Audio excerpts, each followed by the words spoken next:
Administrator بلدیہ کورنگی محمد شریف خان نے آج بھی مصروف دن گزارا اور علاقے کے تفصیلی دورے کرتے ہوئے دکھائی دیے۔ ماڈل پارک کورنگی نمبر 5 کے نزدیک پانی کی پائپ جو کہ گجڈپا لائن پھٹی تھی، اس کے پینے کے صاف پانی ضائع ہو رہا تھا۔ اس کی فوری مرمت کے احکامات بھی جاری کیے اور کہا کہ فوری طور پر Karachi water and sewerage board سے رجوع کیا جائے اور اس کو فوری طور پر درست کیا جائے تاکہ پینے کا صاف پانی لوگوں کے گھروں تک پہنچے، نہ کہ شاہراہوں پر بہہ جائے۔ تاہم اس کے نزدیک فٹ پاتھوں پر موجود بکرا پیڑی جو کہ فٹ پاتھ پر ہے، اس کو بھی یقینی طور پر مخاطب کرتے ہوئے ان سے کہا کہ ہم روزگار ختم کرنا نہیں چاہتے، لیکن یہاں پر تار لگا دیے جائیں تاکہ لوگوں کو پریشانی کا سامنا نہ ہو، نہ ٹریفک کا مسئلہ ہو۔ ایڈمنسٹریٹر کورنگی شریف خان نے کہا یونین کونسل 25 کورنگی نمبر 5.5 میں موجود واٹر بورڈ کی نااہلی کی وجہ سے جہاں پینے کا صاف پانی ضائع ہو رہا تھا، اس کو تو یقینی طور پر سختی سے نوٹس لیا ہے، تاہم وہیں نالے کی صفائی کی بھی ہدایتیں جاری کر دی ہیں۔ ان کا کہنا تھا کہ لوگوں کو صاف ستھرا ماحول فراہم کرنا ہماری ذمہ داری ہے، وہیں پر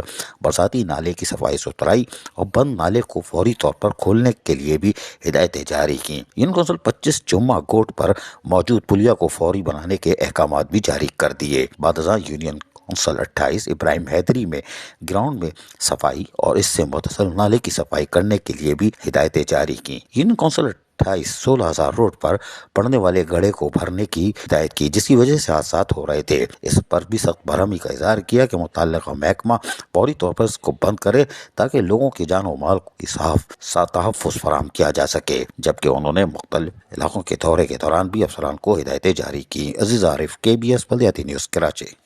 ایسی ہی خوبصورت ویڈیوز فیوچر میں حاصل کرنے کے لیے ریڈ بٹن پر کلک کر کے اور بیل آئیکن کو پریس کر کے ہم سب کے سبسکرائبر بننا مت بھولیے۔